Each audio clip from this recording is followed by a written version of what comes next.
Congratulations, you finally made it to 4 p.m. You know what that means. Happy hour. It's time to kick back, relax, and dive into the world of sports with the Young and Norvelle Show. Whether you're catching up on the latest scores, analyzing the big plays, or gearing up for tonight's games, we've got you covered. So grab a cold one, settle in, and let's talk sports. Here they are, Patrick Young and Terry Norvelle. I know. You've waited all day long. You said, man, is it time for the Young and Norvelle Show yet? Well, the wait is worth it. Hi, everybody. Terry Norvelle coming to you from our Action Sports Jack studios on a Hump Day edition of the show. We hope to hear from Patrick Young, Brent Beaird a little bit later. Mike Freed will take it out of bounds, our resident comedian. And we have a very, very diverse show for you folks today. Jaguars on the field, training camp day one opened up. I talked to a lot of people. I was not out there. A lot of people I know were out there. Talked to them. Pretty standard. I don't think the injury word, that's the main thing. That's the buzzword. Nothing bad happened. You just want to get through these camp days without anything bad happening. Travis Hunter, pretty much all offense.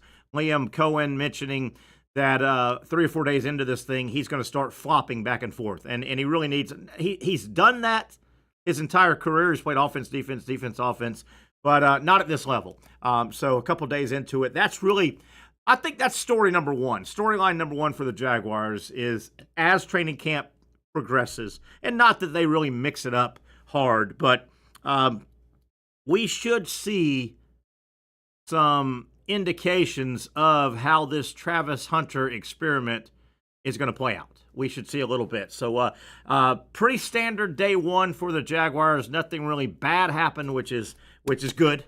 No bad equals a lot of good as teams now around the NFL have opened up their camp. A couple of weeks of camp and then preseason games come up for the NFL and the Jacksonville Jaguars. A very diverse show, as I mentioned.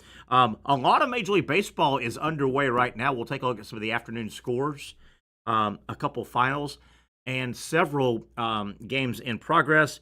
Florida, the Gators are really, I guess, on the drawing board, at the drawing board period of stadium renovation. Florida State has just wrapped up stadium renovation, and they will show off the new Doak Campbell Stadium to the world on, August 31st, coming up a little over a month. Florida, news out of Gainesville about their renovation timeline, and it's not horribly bad, but it's not good. It's not good. We'll talk about that, Major League Baseball, as I said. We'll look at some news and notes, a lot going on here as the second half has opened up. We've got college football news and notes. Hope to hear from Brent Beaird. We've got a bunch of stuff to cover. We'll talk about some Southeast Orthopedic Specialist sports medicine topics. We'll talk a little bit among ourselves. I don't think Dr. Bates is back yet. He's on vacation, a well-deserved vacation. So, but we've got a couple, 2 or 3 topics we'll throw out there and then save them. If we don't hear from Dr. Bates today, we'll save those for next week and have him go over those situations in and around a bunch of different sports, some injuries, including the WNBA. Caitlin Clark, boy, is this starting to become an issue now with her injury, quad, groin, quad. We'll talk about that as we go. Out of bounds with Mike Freed. My goodness gracious, we have some great stuff to cover. You're going to love Out of Bounds. We take it to the lighter side, and it's a lot of fun with Mike. He'll be in about 4:30. We'll kick that off. Also, we won't spend a lot of time, but I hope you have at least flipping channels the last 4 or 5 weeks, particularly when you go by ESPN2 on a random night, such as last night. I did it again. The AUSL, the Athletes Unlimited Soccer League, Softball League, I should say, off and running. Boy, they are doing a nice job. They've got a couple more games this week, and then the 2 highest teams, I think, in the standings will meet this weekend, 2 out of 3 for the championship. So the first season of this softball professional league, and man, they have passed a lot of tests. Number one, the eyeball test. The production looks good. I was going back and forth between Major League Baseball and the softball pro league last night. The production and because Major League Baseball is behind it, I think that is a huge reason. Everything sounds right. It looks right. The games are fun. The games are exciting. The level of play, and frankly, if you are a casual college softball fan like I am, I mean, I follow it when we're deep into the season. Florida's always good. Florida State's always good. Georgia's made it out to Oklahoma City. The SEC is really good in it. I'll start following it midway. And certainly when they get into their conference tournaments and when they get into regionals, super regionals, just like college baseball, I follow it, and it's easy when our teams are pretty good. But I can turn on just about any game this inaugural season of the Pro Softball League, and I will recognize from their college days 5 or 6 players. I think that's important. There's name recognition. You've already got, last night on the mound, Montana Fouts. If you followed softball at all in the last 10 years, he was the star pitcher for Alabama. A couple of the UCLA star players are on the team. Amanda Lorenz, the great Gator, was on the field last night, and it's fun. It's fun. They have really done a nice job with year one, and they've passed a lot of tests. They certainly have. All right, let's reset. Let's welcome Casey Kurtz. Casey, shaking, man. How are you? I'm all right. Good, bad, indifferent? Yeah, I'm fine. Yeah, it's all good. Good, all good. Casey Kurtz producing, hitting all the buttons. We'll go to Casey off and on. A lot of fun stuff coming up with Out of Bounds, as I said. Let's kick things off. We talked Jaguars already. Not a lot to discuss. I mean, day one, nothing. You just want to get through these days. Yeah, you want to get a little work in. But with the modern athlete, you could almost bring your NFL teams in every year. And this time of year, you could almost get by with classroom work and kind of walkthroughs. I mean, the modern athlete is year-round. I mean, the modern athlete, these guys are not wrapping things up the day after the Super Bowl when the NFL season, quote-unquote, ends. These guys aren't then putting everything away and changing in a phone booth and becoming normal guys like the old athletes did for 6 months and working at different jobs. And no, these are full-time athletes. And Casey, I'll get your thought on this. I don't know if you have a thought on this, but you wonder how much longer these training camps and all will take place. I mean, the risk of losing guys, they slip down day 1, day 2, day 3, and they blow it out versus do we really need all these practices, Casey? I mean, what's the alternative? Yeah, again, classroom work, walkthroughs. I mean, these guys are all, I know the rookies need to get acclimated, but my goodness. I mean, that's not going to work. I mean, how do you install an offense without being on the field? I get it. And again, a little walkthrough here and there, and I get it, being a little bit tongue-in-cheek. Did you hear, I think now it was 2 days ago, did you happen to hear absolute crazy as a loony bird, Jerry Jones? I did not. He got talking.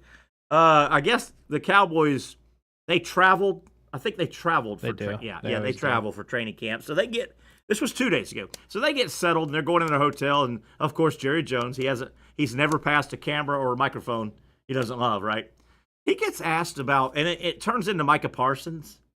And well, I don't know. He gets talking, and he gets talking about, well, you never really know if you even have your players, And he gets talking about, they could get in a car accident and you don't even have them.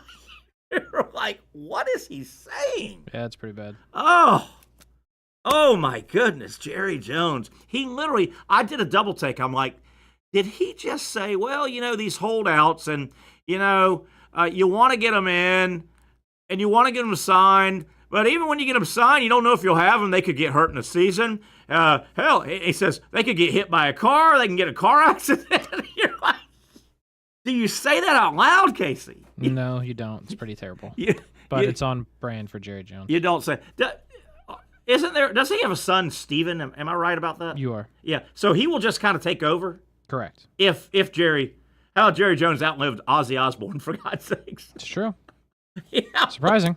He outlived Ozzy, for God's sakes. But, oh, man, I was at the house and had, TV on loud doing some stuff, and I went, did he just say, well, you never know about your players. They could get killed in a car accident. Yeah, it's pretty terrible. Oh. Not good. Oh, Jerry. Oh, Jerry.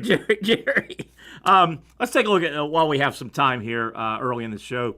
And Casey, I'll defer back to you. This is, what are we, Wednesday. Baseball started up again, second half Friday, Saturday, Sunday.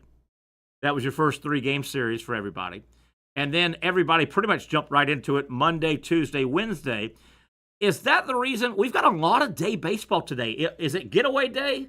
Yeah, I mean, from the early games I saw, you had like Braves, Giants. Something's got to give there. Somebody's either got to go to Atlanta or San Francisco. Yeah. I saw Angels and somebody on the East Coast, so I think it's just getting those games in and then getting them out of town. Yeah. A lot of day baseball right now. Let's go over some of the scores. I mean, a lot of day baseball. I think I'm reading all this right. Good grief, there's a lot of day baseball. And I guess, like you said, they may be getting people out of town, these teams out for their Friday, Saturday, Sunday next series, using tomorrow as travel, or Thursday, Friday, Saturday, Sunday 4-game series. But here we go. We've got some finals, it looks like, already out of baseball. Cincinnati has shut out Washington. Reds 5-0 winners already today. Miami, the Marlins knock off San Diego. That's a bad loss for San Diego. That score was 3-2. San Francisco roughed up the Braves again today, 9-3. Casey, at one point that game was 9-0 San Francisco today. And yesterday, San Francisco won the game against Atlanta 9-0. So they had run off at least 18 runs in a row. They finished the Braves off 9-3. Pittsburgh playing better. Detroit not playing real good baseball for the first time this year. Pittsburgh defeated Detroit earlier today, 6-1. Let me go this way and see if there's anything. Okay, the Mets needed a win. They're going to be locked up great with Philly all second half. Mets win over L.A. Angels. The Angels 6-3. And let me back up. We've got some other finals. A lot of day baseball, or we got some in-progress games now. Those first few I gave you were finals. In progress, bottom of 7th inning, the Royals on the road at the Cubs. The Royals leading 8-2. So it looks like KC, they're still hanging around for that third spot, that third wild card. Bottom of 4, Colorado, and I want to come back to Colorado in a moment. The Rockies lead St. Louis 4-0. Bottom of 4, Colorado the home team. End of second, so it's very early. Arizona 1-0 lead over Houston. And end of the second inning. This is a really good series. Milwaukee and Seattle are tied at 2. Yesterday, Milwaukee had their 11-game winning streak snapped. Sorta. Barely. Did you see how that played out, Casey? Milwaukee, 11-game winning streak. They had taken over the lead in the NL Central. They have their 11-game winning streak snapped at Seattle yesterday, 1-0. That's a bummer. On a Cal Raleigh home run, by the way, 39th. To lead Major League Baseball. But goodness gracious, how good is Milwaukee playing right now? They're I mean, God, depends on who you ask. They're the best team in baseball. How about that? I mentioned Detroit. They had been getting a lot of the love as the best team in baseball. Wouldn't you agree with that in the first half as it played out? They've hit their first, and you play a lot of games, 162 games. Detroit, going into today, they were 2-8 their last 10, so they're 2-9. First little slump they've had, but they were still 9 up in their division. So, doesn't matter. They'll be all right. Let me go back to the Rockies, though. Okay. Somebody break up the Colorado Rockies. Are they hot? Are they hot? By hot standards, well, they're lukewarm. By Colorado Rocky standards, they're white hot. How about that? I mean, they're on fire. You realize they are here. I had it written down. Let me get back to it here. The Rockies going into today's game, of which they lead 4-0. They had played 5 games in the second half. They're 3-2 in the second half. That's red hot for the Rockies. That is, I mean, yeah, it's on fire. They're about to win today if they hold on. They'll open up 4-2. Break up the Rockies. It's amazing. Break up the Rockies. How about that? Good for them. ESPN had a good article today. We talked a little bit about a player yesterday, Suarez, the big home run hitter for the Diamondbacks. It looks like he's on the block, on the trading block for a team that thinks they really – everybody needs power, but, if you've already got some power, who could use a guy like that is the Royals. They're not going to make that play. Yeah, they probably wouldn't, but they could do it. But if you're a team that needs power, you feel like you really need a home run hitter. Everybody does, but not at the expense of an average. It's pretty much a foregone conclusion he's going to be a Yankee. Is that right? Yeah. They're going to go get him. Well, they need him because they just added Stanton for more power. Sure, but I mean their third base is horrendous. Yeah, it has. And they finally moved Chisholm over to second, right? Yep, back over to second. Yeah, that has been a mess. And help me out. So he's one of the big bats, and it looks like he's going to the Yankees. The Yankees are definitely the favorites. Yeah. So he's probably going to go to the Yankees with all those home runs. So he'll jump leagues. Alcantara, if I'm pronouncing that right, Sandy, the pitcher, for the Marlins. One of the better power pitchers, right? That's going to be out there. Depends on how you feel about him because his ERA is 8. Yeah. Stuff I've been looking at says he's tightened it up though the last month or so. He has, but I mean he still hasn't been what he used to be. Yeah. So I mean you're super risky if you're going to give up prospects for him. Yeah. But we should have some real movement here, right? We're within about a week now, right? Yeah, definitely getting close. We should have some real movement, and the reason I say that, the trade deadline ends.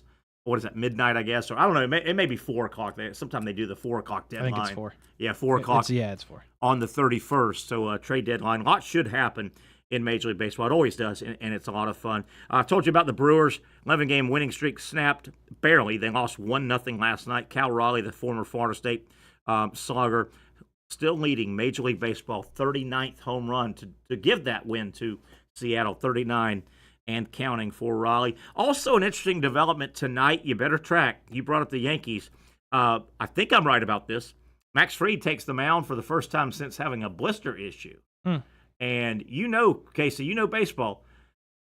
Most people, blister? What? What's that? A blister in the wrong spot for a pitcher on his throwing hand can really be nasty.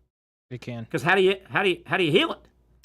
Yeah, it's hard when you're throwing a baseball every other day. Yeah. You know what I mean? So, and, as people that know baseball, guys, yes, they will take 5 days off, but they throw.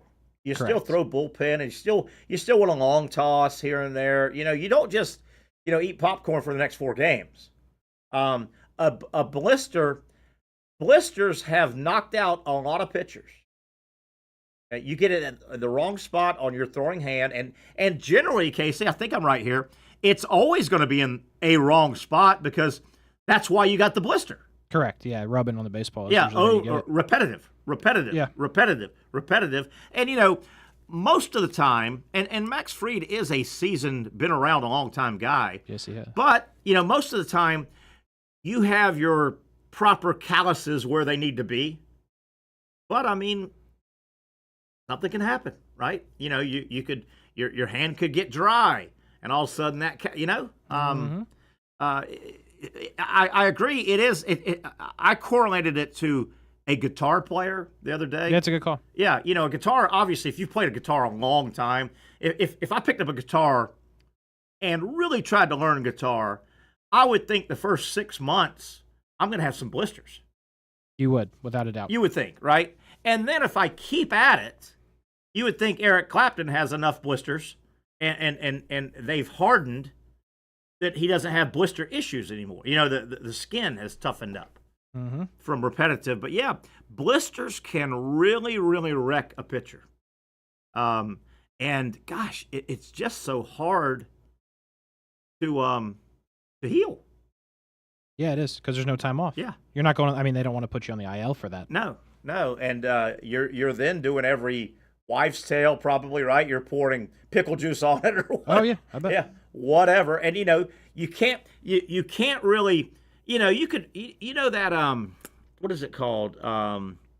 New skin. You could spray that stuff or swab it on, but you still need feeling if people could say, well, just wrap it up with a bunch of Band-Aids. Well, then the feel of throwing the baseball's gone.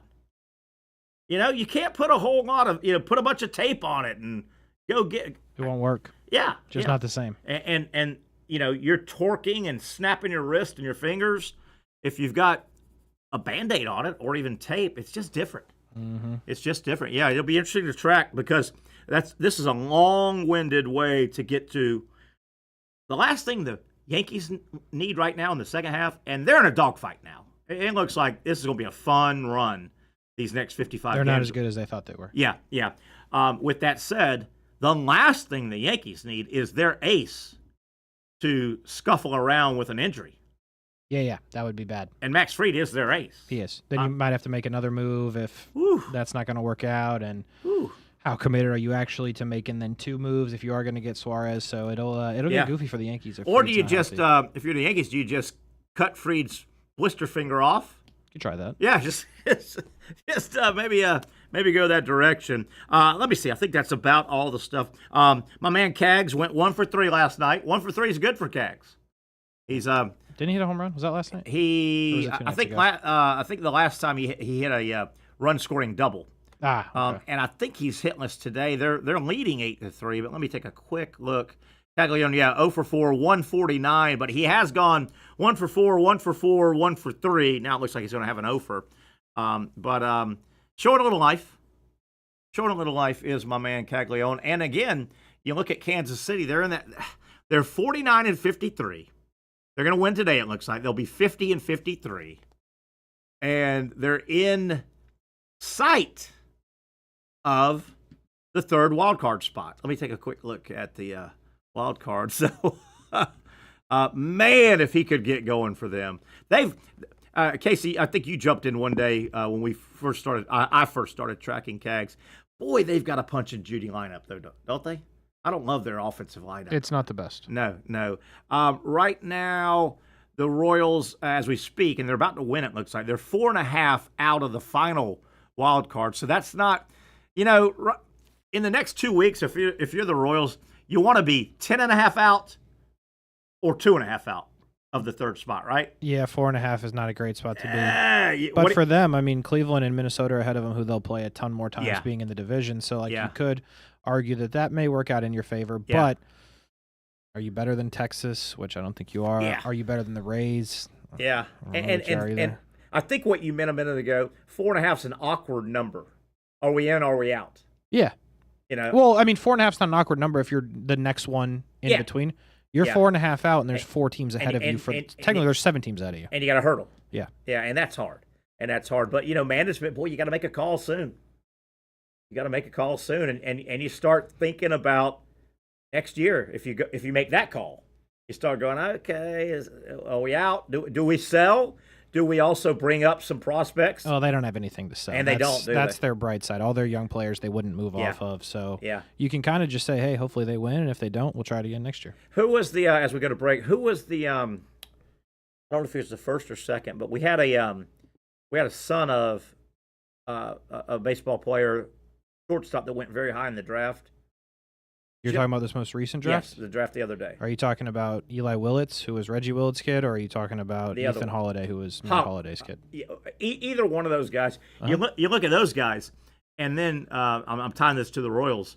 You look at Bobby Witt Jr. Sure. I mean, Bobby Witt Jr., I know his dad was a pitcher, but I mean, gosh darn, you look at those two shortstops, and I don't know who grabbed both of those guys. But Nationals have Willits, and Rockies have and Rocky. Yep. Did the guy protest when the Rockies picked him? No, because his dad played for the Rockies. Oh, there you go. But yeah, that's the first thing I thought. I go, man, these guys have heritage. The Holiday guy, Oklahoma State, and that Holiday name through Oklahoma State, and then to the big leagues, dads and uncles and a lot of Holidays, right? That came through. It'd be interesting to see if one of those guys turns into the next Bobby Witt Jr. Well, great lineage, great family line. So there you have it. All right, let's take a break. We'll come back. I think we're going to take it out of bounds. We're going to lighten things up as if we aren't already lightened up enough. We've got some great out of bounds stuff. The lighter side of sports comes up next, right here on the Young and Norvelle Show on Action Sports Jacks.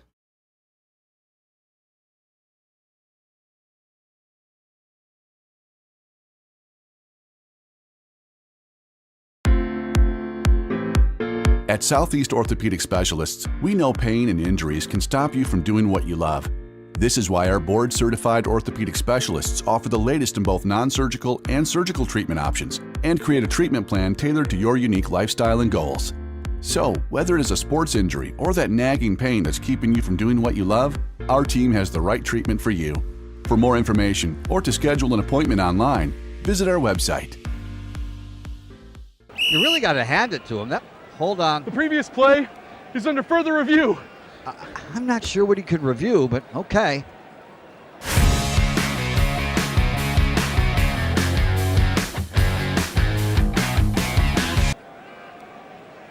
Sure has been a while.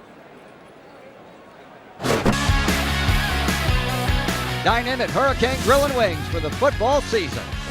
Well, there he is. Oh, what is that?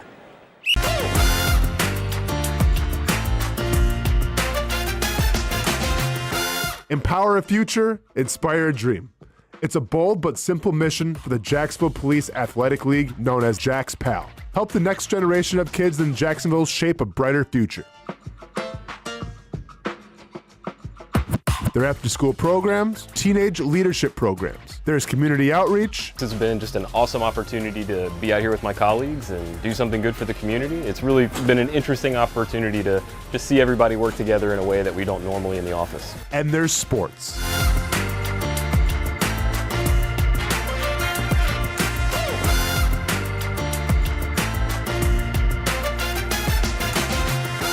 There are also ways you can help the next generation with a donation of any kind. Just visit jaxpal.org to get more information. Empower a future, inspire a dream with Jax PAL. Finally, a family atmosphere, kid-friendly restaurant with a real sports bar feel. Bricks Jack's Beach features all of that and a large, climate-controlled covered patio with misting fans and heaters for all seasons. Mix in an extremely diverse menu that features the most quality and affordable steak at the beach, and there's no reason not to enjoy your next lunch, dinner, happy hour, or big sporting event at Bricks Jack's Beach, 300 2nd Street North in Jacksonville Beach. See you at Bricks Jack's Beach. There's a saying in sports, you can't win them all, but you can win a lot with good folks on your team. Like that one painter, First Coast. It's tough to beat the sun in Florida, so your home fades. It's tough to beat that HOA when they come calling. Beat the sun, beat the HOA with that one painter, First Coast. And it's a good time to do it. Less rain to work around and painting in mild temperatures is perfect. After all, the paint bonds to the surface so much better. Give that one painter First Coast a call at 904-417-3557 or look them up at first-coast.thatonepainter.com. Fast estimate, guidance on color and HOA requirements, and the highest quality job you'll find anywhere. Be a big winner in your neighborhood with that one painter First Coast on your team.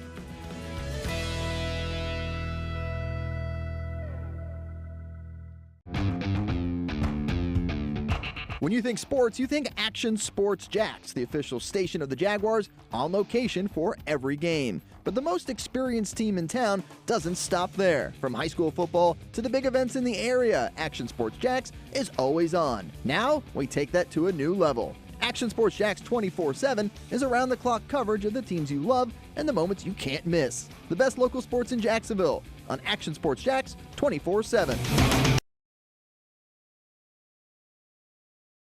Oh boy, that looks good. NFL football. Gosh, what do you think that football costs as we welcome you back to the Young and Norvelle Show? Terry Norvelle, joined now by Mike Freed. Mike Freed, what does football cost? What do you think a brand new football costs? I don't know. I guess you could only get the NFL ones if you're in the NFL. $200-$300? I would think so. Yeah. I don't know. What's it cost at the store nowadays? I haven't bought a football I haven't in bought forever. a football in a while, but you think a really nice football. Yeah. Casey may help on this. He may have heard. I heard recently, I want to say the number, we're talking about how many baseballs MLB goes through. I mean, it just touches the ground to get a new one, and it right? was like, I want to say it was 5. They said it on a game I was watching recently. It was like 5 million baseball. Could that be right, Casey? Definitely. And I wondered that. How, because like you said, buddy, they want pearls. Yeah. That thing hits the ground, they kick it out, and I guess they then use it for BP probably. Right. Until it gets really ratty. But so if you throw a pitch, it gets it's a strikeout. It's caught. It doesn't touch the ground. It gets thrown back to they reuse it at that moment. Catcher will throw it, either roll it back to the mound or throw it to the first or third baseman. Generally, if it's a strikeout. But a foul, it's done. Yeah, and just think about the number of foul balls. Yeah. What do we got? 30 franchises. Just think about it in the terms of anytime the ball is anything other than pitcher to catcher, they get a new one. Yeah, they just pitch it out. Yeah, that's crazy. I was watching the tennis match last weekend, and they go through a lot too. I don't know what the players are looking for. Obviously, brand new fluffy balls, I guess, is what they're looking for. They have and tennis has rules and regulations. Yeah. It'll be like every odd game they open a new can, and the server will kind of wave to the opponent and say, "Hey, new ball." I don't want to say this. New balls, just so you're not shocked. Yeah, I see. Because a ball bounce. that's, let's say you play a long game, right. Those three those balls that are in play get beat up. Yeah, it's hard as those guys are hitting it. And if it's the next game, and it's time for a new, they show it and say, But I don't know what they're looking for. Like when people bounce the balls to them, and then they bounce a few of them. They're usually who can three. answer that question? A tennis player. Kramer. Kramer was a ball boy at the U.S. Open. He Remember was. That? He crashed. He crashed into Monica Seles, as I recall. Yeah. And but that'll end your career. If you crash into Monica Seles or stab her in the back. Yeah, that was not a ball person. You're done. You can't go back into no contact with Monica Seles. How about when she got stabbed in the back? Guy jumps out of the crowd and... That was crazy, and I guess she came back. She was the screamer, remember? She was the one who screamed and defended people, and now everybody screams. Yeah. But now it's like a thing to do. Yeah. Well, when you get stabbed in the back, you are going to scream. Right. You tend to scream, I think. I've never been stabbed in the back. No, the front you can't scream. It's the back you scream. The back, yeah. You caught me by surprise. I'm tougher than this, but you caught me by surprise. You see it coming. Casey, can we throw up it's not every day, the turbaned tornado makes the show. Yeah, was that the Daredevil guy you were No. There he is. Different? There he is. Oh, how about that? How about that guy right there? Now, he's dead. Oh. And he recently died. He looks good for a dead guy. Yeah, not bad. Not bad. He died on July 14th. This guy, get a load of this. This guy was the oldest marathon runner ever in the world. He died at the age of 114. 114. On July 14th, so not long ago. Yeah. He ran marathons up until he died. Right. He didn't start running until he was 89 from India. Puja Singh. Wow. So he still had 40 good years of running marathons. How about he didn't start running at all as a runner until he was 89. That's something. He's run marathons. And this is the sad part. Yeah. A guy like that, as accomplished, look at that guy. Yeah. Okay, if the heart just stops, okay, I can live with that, right? He gets killed the other day in India. Yeah. Hit and run. Oh, no. Was he running a marathon? Walking, pedestrian. He's got to go out better than that. Come on, bad driver. Yeah, that's a shame. That is a shame. And how funny is that? Hit and run. Yeah, I wouldn't say it's funny, but it is noteworthy. It's ironic. One of the oldest men in the world was still a marathon runner. Yeah. And he picked it up at 89 years old. That's a crazy, and I wonder how fast he was running these marathons. Probably not very. Well, you led me into something else. Yeah. And he completed the marathon, right? I mean, he ran them. Other than that last one. Don't you have to kick out everybody that he beat? If he beat anybody, he can't run ever again. You just have to give up the sport. I've been beaten by older people. 114-year-old dude? All right, that's a little much. Yeah. That's I fair. wonder he could probably qualify for Boston because, if you're required to qualify for Boston, they adjust it by age. So every year of age you get, it's easier to qualify. Like at my age, I'd have to be at like 3:20, 3 hours and 20 minutes. Yeah, but if at 89, I bet you I would qualify more easily. If at 114, I'd be. If you are in a race with a 114-year-old dude, if he beats you or how many guys he beats, you got to be. You're forced to give up running. You're done. I mean, if he's You run can't do marathon, it. I mean, if you've never run a marathon, Case Indian ruling on this. and he's- 114. You got to kick them out, right? If he beats anybody. what do you think he? I mean, obviously he's dead now, but the before he died, do you think you could have beat him in a marathon? Absolutely. But you haven't run a marathon in I would have 30 years. Casey, can I get a ruling? If he beats anybody at 114, that person's got to give up running. Yeah. Pretty much. Do you think the person Pretty who hit much. him in the car maybe had lost? By the way, lost in a hit race? and run, they can't find him. Yeah. Indian officials, we Yes. will find him. Oh, thank it's goodness. a big story over there. Yeah. I mean, that's a India's a pretty jewel. crowded country, though. It'd be hard to find yeah.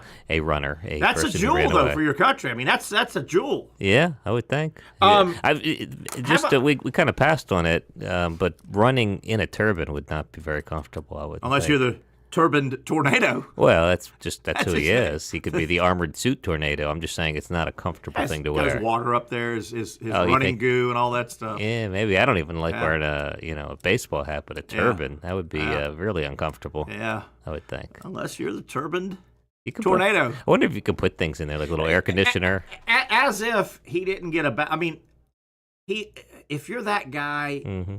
and he didn't, it wasn't his fault the way he went out, right? But you can't get hit by a car. He's got to go out tougher, like he's in a marathon and he falls off a mountain or something, right? But here's another thing that he caught just a bad break. Right. He is not, and I say it again, not in the Guinness Book of World Records for the oldest marathon runner ever. Really? And there's a reason why, and this really blows. He was so old at 114. Yeah. They didn't have birth certificates when he was born, so he has no documentation to truly prove. So we don't know that he's 114. Yeah, see, hey, shut your filthy mouth. Did you see the guy? I don't understand that because there's people like George Washington that are older than him, obviously, and we have birth certificates for him. Why didn't he have one? Yeah, but George never ran a marathon, did he? No, I'm just saying. Yeah. It's like there's. I don't know. Have you ever seen George Washington's birth certificate? I You're bet assuming. it exists. Yeah. You're probably. assuming. It probably exists. You're assuming. Yeah. But back to ways people By the die. way, the word is he attended Ozzy's first ever concert. He did? This guy. That was just his first ever. Oh, I see. You were saying how old he is. Poor Ozzy, he passed away too. Speaking of ways people pass away, like there are other ironic ways people die. Like the guy who invented the Segway. You could check me on this, but you know that Segway thing that you run.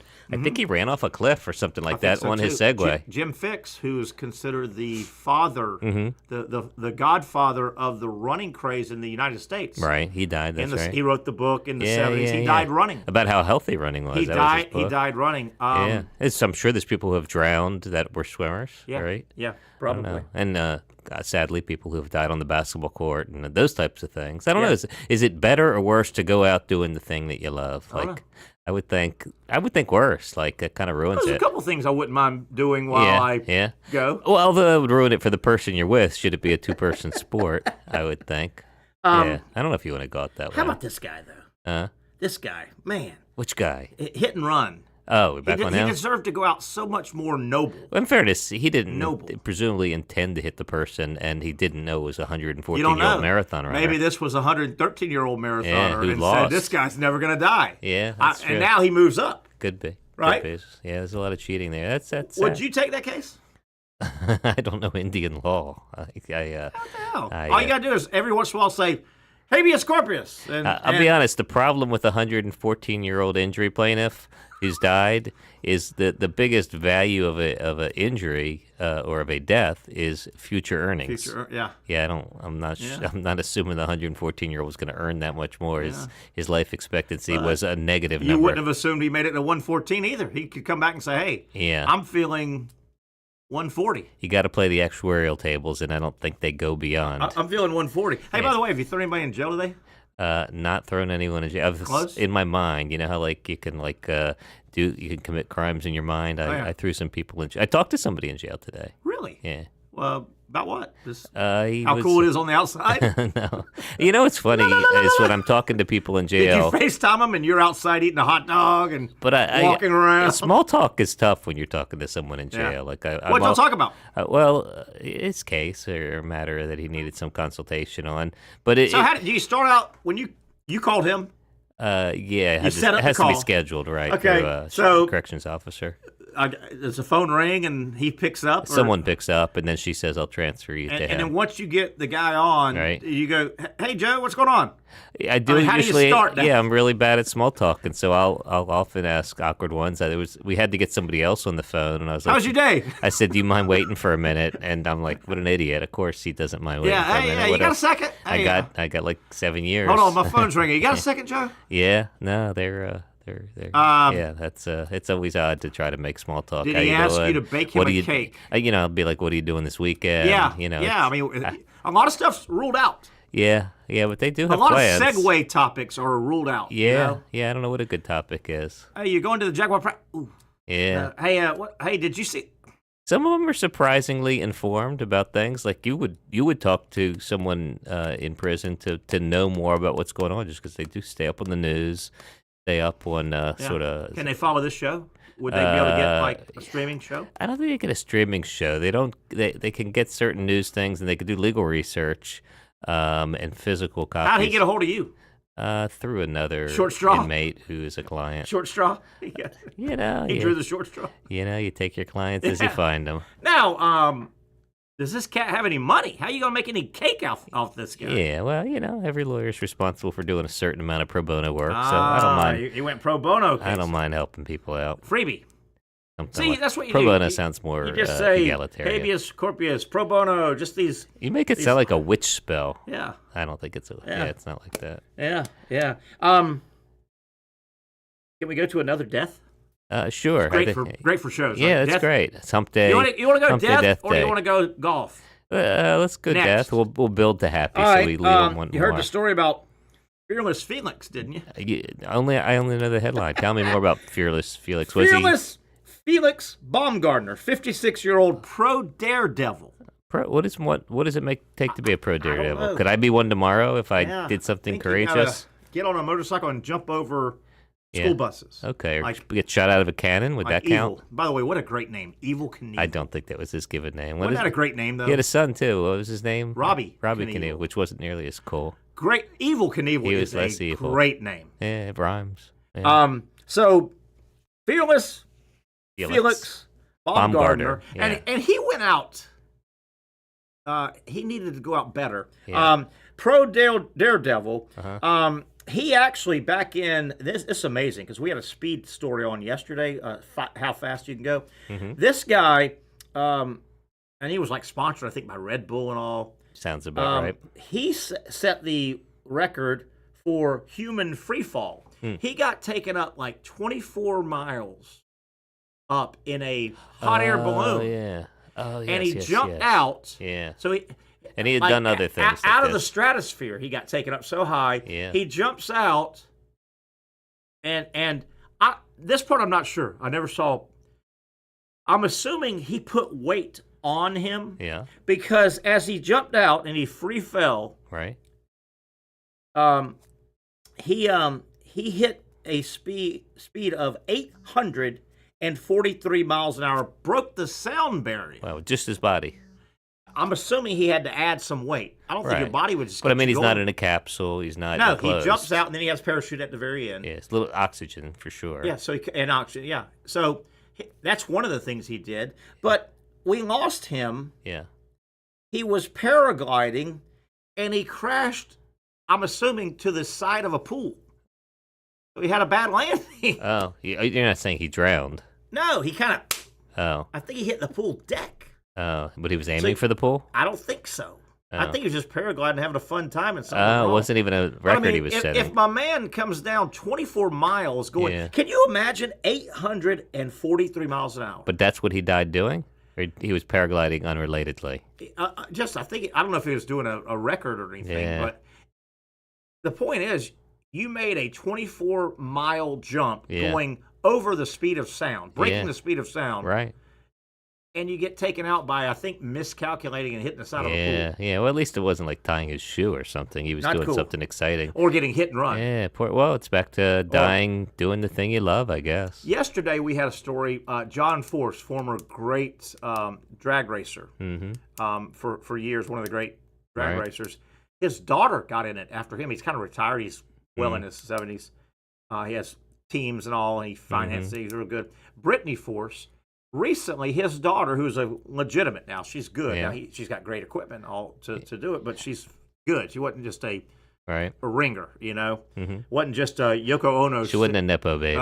John Lennon said, Yoko can sing. We'll put her in the band. Yeah, right. She set the all-time funny car, which is the, Top Fuel, which is the dragster, the big long one. The triangular-looking thing. At 343 miles an hour. This guy was falling at 800 and something miles an hour. Yeah, that's crazy. It gets up to speed pretty quickly because it only goes, like a quarter mile? Yeah, quarter mile. She went 341 miles an hour. Wow. In a quarter of a mile. What's the fastest you've ever gone in a car? Well, Casey and I were talking. As an idiot, when I was young, I think we all... If you were involved in the story, it was as an idiot. As an idiot, my story is, we've messed around when we were kids. You got going 95, 100. That's flying, dude. Oh, yeah, that's real high. Have you gone? I've gone faster only because I did the Daytona 500 where you can go down and be a passenger in a race car. Okay. And so they have real race car drivers. I'm sure not the best ones. They strap you in with the Hans thing and all that. You got in with not a good driver? Well, I'm sure he was good enough, but he wasn't like, if I gave you the name, you wouldn't know. I don't remember it. But you go around the track. We went, I think, 4 laps, and it's crazy quick. I think we got up to 164 miles an hour. Wow, that is moving, dude. I was not driving. I did one other I'll tell you about in a second, but it's I've never thought that, and I don't mean to offend the viewers and the listeners, but I've never thought racing is athletic. But it is it is more athletic than I thought it was. It's exhausting because it's hot and you're strapped in. Is it the G-forces and all? It's like being on a roller coaster. Your muscles are taut the whole time, kind of? Yeah, and for me, the head and the neck were just uncomfortable. And this was just a bucket list thing you wanted to do? A friend of mine had 40 of us go down on a bus for his, 45th birthday, maybe. And then he raffled off that 2 of the guys got to actually be the drivers. I was not one of them, but I did get to go. My dad went. It was sweet. He got you going through the window. And then y'all went to a bumper car track and all got it behind the wheel. Now I did another one when I was down at the Disney. They have a racetrack there as part of the All-Star Sports. Sure. And that one's not NASCAR's. It's elegant cars. So I got to drive a Ferrari, and in that instance, I did get to drive. And there is a passenger who can basically pull the brakes if they need to. Right. But you're driving, you're shifting, and they want you to give a lot more gas than you want to give. Your first story was at Daytona, you said, right? Daytona, just the oval. Was the banking as steep as you thought? Oh, yeah. And the other thing that happens is because picture you're going less than 2 minutes around basically 2 miles or even a little more than 2 miles, and it just goes so quick. Like you're back where you started.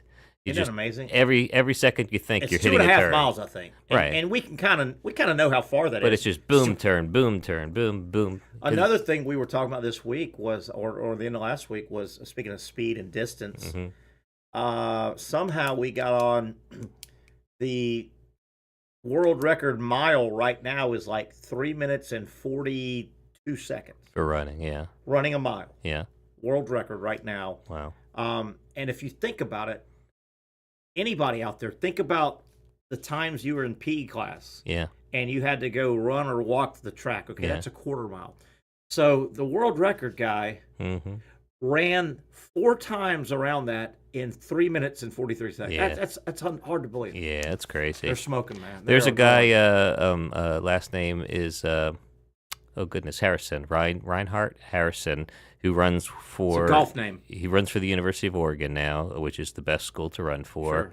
And he ran for Nice, and he... Really? When he was 16, he did a sub 4 minute mile. And that was the thing that humans chased all over the world. Yeah. I think Jim Ryan got it first. And, yeah. That was a big deal, getting under 4 minutes. Yeah, we get faster and now to think faster. it's 20 seconds. It's crazy, huh? Can you imagine 4 times around? Yeah. And you've done enough running races and all to go 4 times around in 3 minutes and 40 whatever seconds. Yeah. You're basically going right at 100%. Yeah. You ever done a 5K? Maybe we used to do them downtown. This time of year, we do those fun ones downtown. Yeah. And a lot of times they would have like a Miles Sizzler Yep. before, and those are the really good guys. Yeah. And they would go off before the big race. Sure. But you'd be walking up, and these guys are just smoking it. It's And they're running it in 4:25, you know. Yeah, fastest I could ever do, just try and was a 7-minute mile. That's smoking like, still. but like they have that run for the pies thing where I think you have to come in basically less than 20 minutes, so that'd be less than 7 minutes. That'd be like 6 something. Yeah, run for the pies is hard. To Never get a got pie. I never got the pie. Yeah, did you ever do the that 3 races in 2 days, the Summer Sizzler or whatever? They still do it. I've heard of it. Yeah, I mean, I've done a mile run. Yeah. You do a 5. You do a mile run maybe on Friday. No, you do a 5K Friday night. You do something Saturday morning, and I think you finish it Saturday late afternoon, evening with a mile Sizzler. Yeah, down and back. I mean, I've never done that, but I've done 6 marathons over 6 days, so I think that counts. I think I get to check that one off. Yeah, that counts. Out of bounds right now with Mike Freed. We do it once a week. We'll try to do it once a week with Mike. He's a resident comedian, and he's kind enough to come in and join us here on the program. Let's take it to golf. Rory McIlroy, the trick shot that he didn't think he was pulling off, but he pulled off. I saw that. How weird crazy. was that? Did you see that? I did. I was watching it live, and it was a shot. He was, apropos of this segment, he was out of bounds, or at least out of the fairways. Yeah, he was in the rough, definitely. Definitely in the rough, and so, you don't see what you're hitting in, but, I mean, pretty big golf course, right? And he goes to shoot. It was a weird shot. He had a weird stance. He hits, and you tell he has, like, a weird expression, and then before it lands the ground, you saw the shot leave. It was a decent enough shot. It went where it needed to go. He catches a ball, and I'm like, wait a second. I thought we saw his golf I saw ball it leave, and he head just to the fairway. And somehow or another, the ground was soft. Somebody else had plugged a ball earlier. Maybe not in that tournament. Maybe they did. Probably not the tournament because they tracked the balls. Not. Yeah. And some old ball came up, and so he hit off of a ball. I don't know if that helped that or hurt. course has probably had, like we said the other day, 10 million rounds of golf played on it. Yeah. That golf ball's probably years ago. Yeah. And he was in the rough. For people that didn't see it, and you can pull it up on YouTube, he was in the rough. Yep. Not high grass rough, but his ball was about a quarter buried a little bit. So he had to hit almost like a sand shot. He had to hit a lot of earth to blast it out. Right. And to be clear, he didn't know he was hitting off a ball. No. So obviously that ball had been there, and that area had been tamped down a little bit by walkers, I think. Golf. Just what's the chance, though? I mean, of all the ground to cover, I mean, how many grounds are buried out there? Some, but mostly not, and happened to just land directly on top of a bar. It looked weird. Yeah, and he had. You see the ball go, the ball in play go, and it ended up a good shot. He was out in the fairway. And then right after he makes his follow through, another golf ball just kind of shoots up out of the ground. It almost hit him. Yeah, and he reaches over, picks it up, and kind of laughs. Yeah, and most of us have hit a shot in their life where it goes backwards or does something stupid. Yeah. So for a second, it looked like did a professional PGA Tour player just hit the wrong ball or hit it wrong. But no, it was a second ball, and it was almost like a trick shot. It was pretty cool. What if that buried golf ball ended up better than his in-play golf ball? He would have tried to kind of... I actually wondered whether it was some sort of a penalty or whether they shouldn't come and look because they don't know which ball he hit. And I'm sure the marshals and all were close enough they could obviously tell that the actual ball that shot out 100 yards or whatever was his. It was just so weird to see. You would think they would have like a ball detector that they would run before a major where they go and make sure there's no balls on the course or anything like that. How would that work? Because they could what if they what if you went out the day before, right, on a practice round and you leave a ball, and then you pick it up on your way out. That's well, golf has a little fun saying. Two things here. There's a little fun saying, the old foot wedge. Yeah. The old foot wedge is But you they're go find your ball, right, and it's in a bad spot, rough or behind a tree. And there has always been one really accomplished player, and you can look this up, Gary Player. Right. Really accomplished player, Gary Player. His career, very good player. Won a bunch of majors, very good player. I mean, he was in the Jack Arney, sure, that world. Gary Player. Most of his career, there was always whispers around Gary Player that he / his caddy might have, stored a ball. Yeah, kind of yeah. I've been an ace up the sleeve kind Hey, of thing. here it is. Gary Player had that connotation. I don't know why it started, but he always had that. Some people swore. I'm telling you, in the '64 Open, Right. There was no golf ball over there. They started looking where he hit a bad shot. Well, they didn't and have all of a TV, sudden, right? And all of a sudden, here it is. Yeah. Have you ever heard this story? Which I've had people tell me it, so I don't know that it's true. But so it's Was it on the internet? Maybe. It's I'm true. sure It is true. You've been in a golf tournament before, and sometimes at a nice golf tournament they have a car on the course that you can win. Yes. Right. So there'll be somebody that's insuring. Sometimes they put it in a pond and have it on a platform. Yeah. It's usually a par 3, right? Yeah. If you get a Generally, I think so. Yeah. a hole in one, which is quite unusual. I have been in a tournament where someone it was actually one of the Jaguars who. Kevin Hardy, if I'm not mistaken, he got a hole in one at the one in Arlington. But anyway, so this was the scam that supposedly someone did and got away with it. Follow me. They go. There's a foursome in front of them, and the foursome in front of them go and. I think I know where you're going. Do you know? Okay, well I haven't heard it, but go ahead. I think I know where you're going. So they go ahead. finish, but they leave a ball in the hole on the par 3.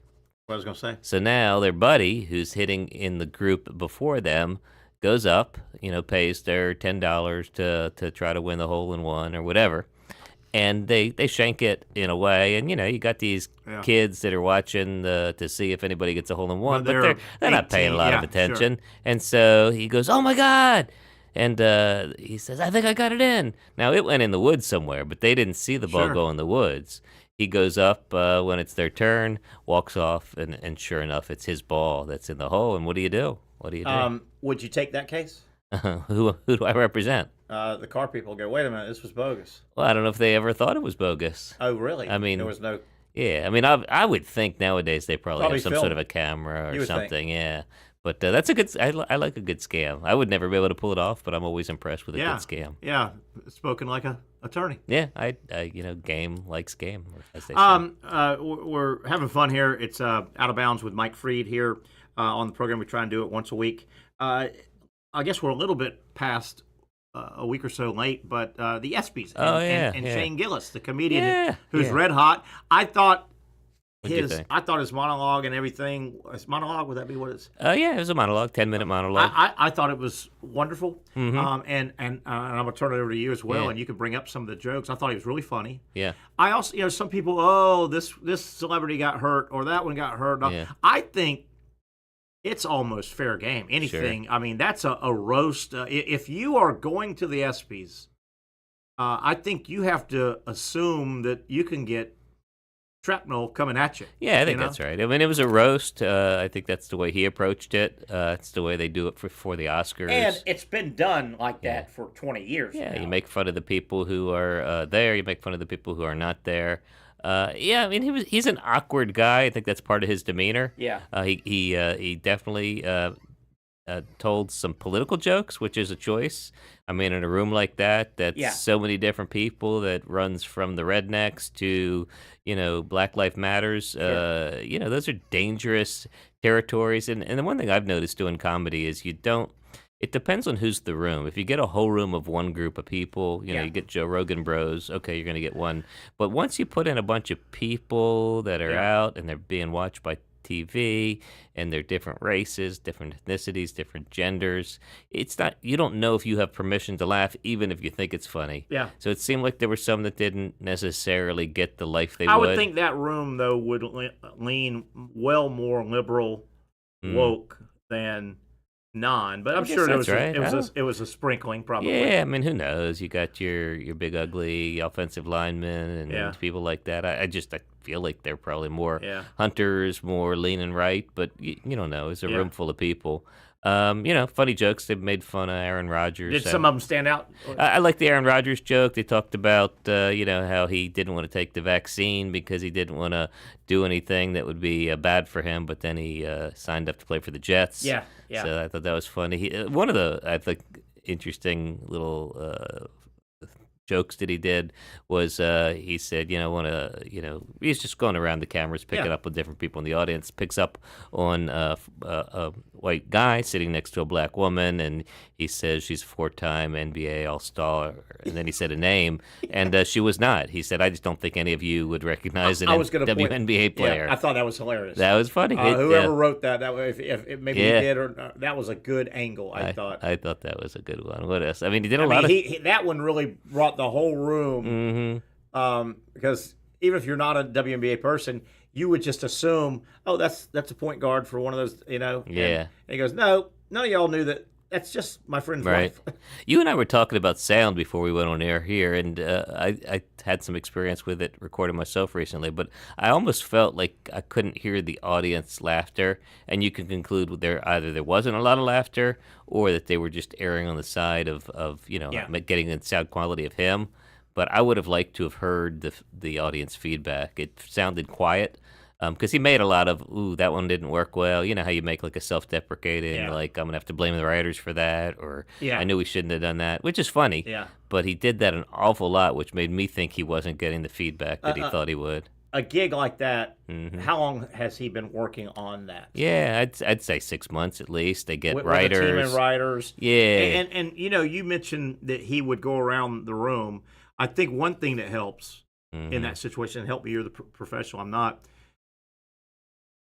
at least a couple months out, he could go to the SB people and say, can you give me a seating chart so I could kind of know who's going to be, who is going to be there versus you just walk up and you want to use the crowd. Yeah, you need to know where people are going to be. So he probably, a little bit of benefit, but that he would have had a team of writers, right? They sat down. Yeah, they have a team. I've been at the Comedy Zone performing when somebody big, like I wasn't there, but Chris Rock came through once. And he didn't even announce himself. He just wanted to come sort of workshop. And 4 or 5 people come. They sit on the side, and they're just writing and sort of watching how the jokes go. And, at that level, they're changing, the word happy to glad and doing all kinds of nuances, changing the way the words are organized and just seeing what works. Do most of your most of the shows you've gone to and the people you've worked with and higher level professionals that have made it, do most of them have their I don't want to say cheat sheet, but when I go to see the local comedians, they don't try to hide it or anything. A lot of them are literally, a set list. I mean, if it's most of them, do some of them so good with memory that do some of the great ones just they've done their routine and they've practiced so much they just. Yeah, I would say the road dogs, the people that come through the comedy clubs, they're doing 150, 200 shows a night. So unless they're trying out something new, they don't have any list. A year, a year, obviously, yeah.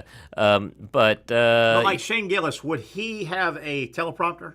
Not a teleprompter, but it wouldn't surprise me if he had a set list. Because, if you've ever sat near the front of a concert, there's usually a set list for the drummer and the guitar. So it's the same thing. Oh, absolutely. They're taped down or somewhere. Yeah, the jokes aren't written off, but but the joke topic might be, it'll say dog and then whatever to prompt. Yeah, and if you're at a local show and somebody's just rehearsing like I do, you might bring. You ever do improv?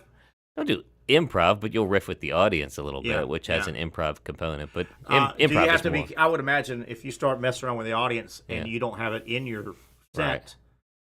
You run the risk of it gets you off your set. Yeah, you got to know where you're going. I mean, there's 2 ways to riff with the audience. One is to really just it's a rhetorical question, like, hey, whose parents clap it up, and then you have a joke you're going to tell about being a parent. Sure. The other way is to legitimately have a conversation with them. And nowadays, a lot of people are doing it unstructured. But I think the best, like there's a guy named Rob Little who I think is one of the best I've seen, who just has so much material. So he'll bring up, he'll try to find people in the audience that are in healthcare, and then he'll ask them about, sort of the weirdest, things they've ever removed from somebody or, whatever. And he knows it's going to be good material. He's heard it before, and so he knows where he's going from. When you're playing, such as the Comedy Zone, when you're having a gig there, and if I think you do like to mess with not mess with it, involve the crowd a little bit. Yeah, break the veil. 15 minutes before it starts, the crowd's coming in. Are you kind of looking around? I like. And you go, hey, that guy's got a neat hat on, or that, Well, you can't do that so much because you don't know where they're going to be sitting, and you really can't see with the lights in your eyes. Okay. But once you come up on stage and you can see the first couple rows, and somebody's wearing a crazy shirt or they're relating funny to each other, there's opportunities to start conversations with them if you feel like they're not going to try to steal the show. I've probably said this to you or asked you before. How long have you been doing professional comedy? You About 10 years. 10. Have you encountered a lot of hecklers? Yeah, I mean, it's less hecklers. It's two things: either like a 10:30 show where somebody just had too many drinks, so they're not meaning to heckle; they just don't have a filter. And then the other is, like there was a guy who was at a show last week in St. Augustine, and he kept having conversations with the comedians. Like we'd say something and then he'd add something, just like you and I are doing here. But that would be awkward. Yeah, and so one of the comedians finally just did what you have to do, which is sort of embarrass him just a little bit to get him to stop, and he did. And then after the show, he came up and he apologized, and he said, I've never been to a live comedy show before. I just thought that's what we're supposed to do. And we're like, no, it's not your show. Have you had audience members, and we welcome Patrick. Pat! There's the man. You missed a lot of funny stuff, man. It's my new roommate, Patrick Young. Patrick with a C. You gotta go back and watch. Absolutely. You gotta go back and watch it. I'm definitely gonna hang out with Mike. I'm not gonna hang out with you, Terry. That's fine. We are buddies. We are buddies now. Legit buddies. No protest here. We hung out. I was asking Mike about we had some funny stuff on, Pat, but I was asking Mike about hecklers or crowd participation. Have you had situations where somebody in the crowd, maybe you're doing a little back and forth, and not bad, mean, or anything, can be good. Have you had somebody in the crowd that's pretty damn funny? I mean, sometimes they'll get not necessarily the best of you, but they have a funny zinger, and then you try to say it back. Because the thing is, they're saying it to you, but everybody else can't hear it.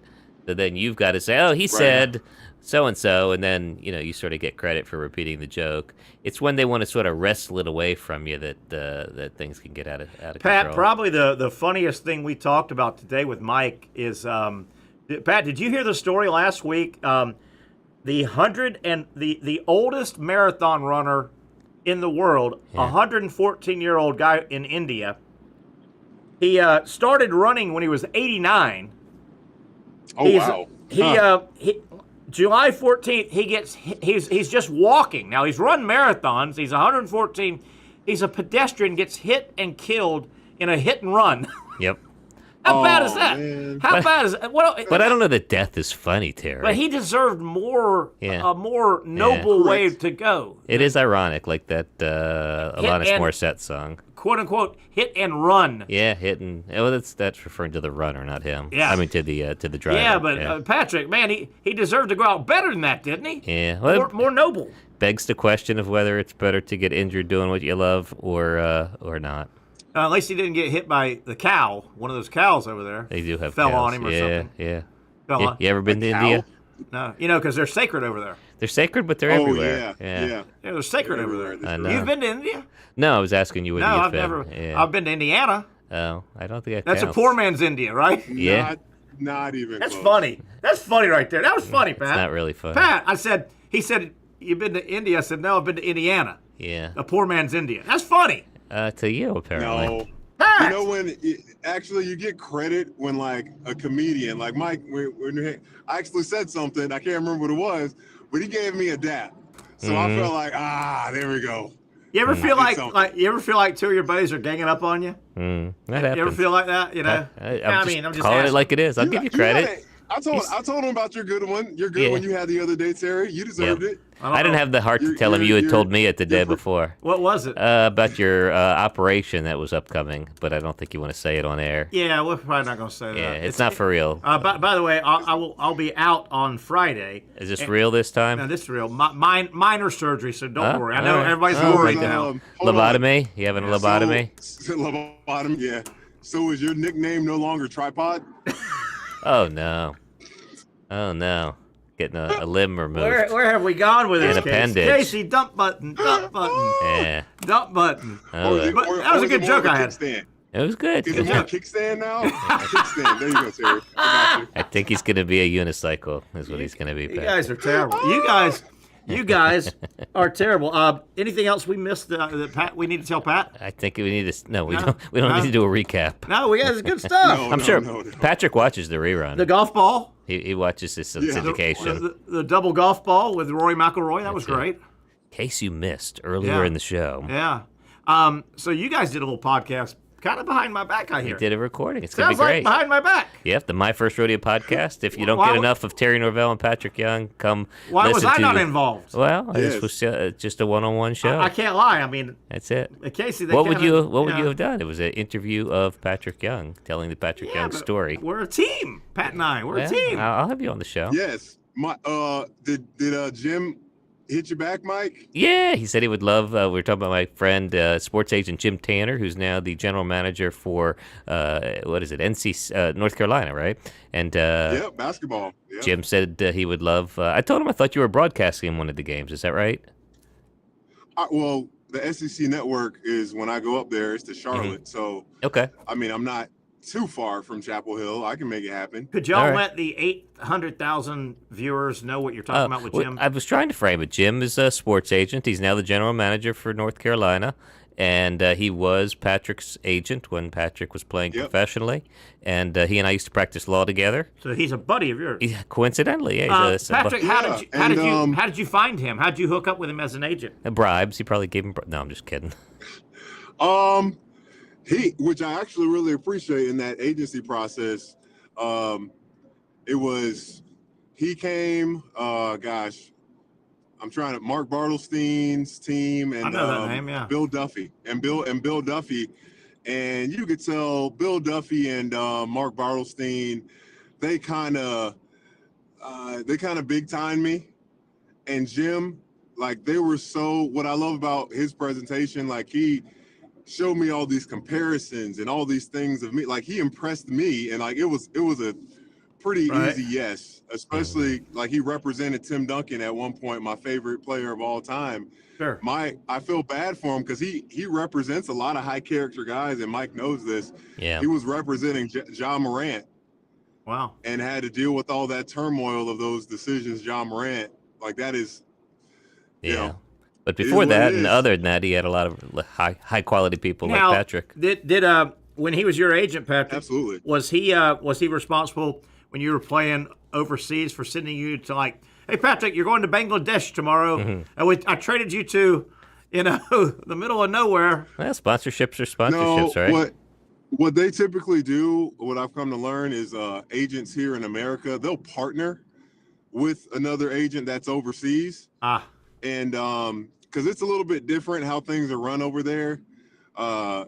It's actually quite interesting. Over here, agent gets 4% in basketball. They get 4% of your basketball contract. Okay. Over there, overseas, they get 10%, but it's not taking away from you. Like if you get a contract for $100,000, it's really $110,000 because they get that 10. And I think they will find ways to split that up and.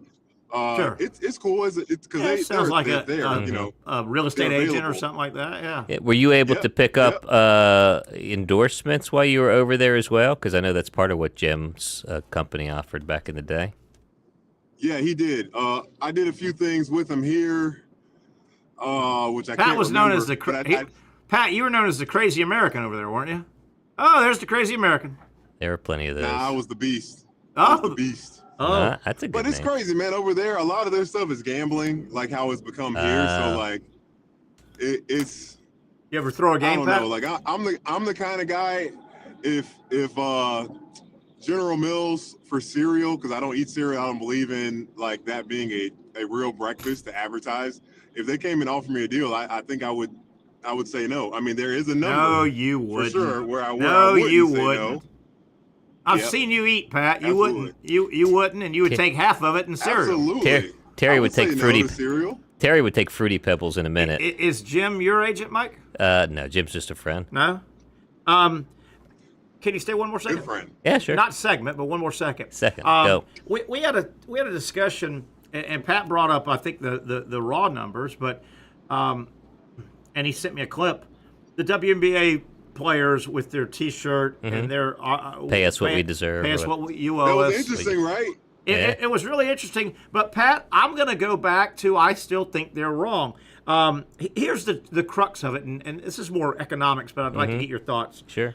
The word is, and Pat, jump in and help me. The word is the current WNBA players, all told, they get about 9%, and it's cut up. It's not exactly each total player, revenue, but 9% of revenue. And they pointed out that, like, and they're not saying we deserve what NBA players get, but they're saying, like, what was the number? The NBA players get like 50%. 50%. I think NFL, it's about 50-50. Of revenue. Right. Gross revenue, top line revenue. Well, my issue is, shouldn't you talk about profit? Not revenue means coming in. Yeah.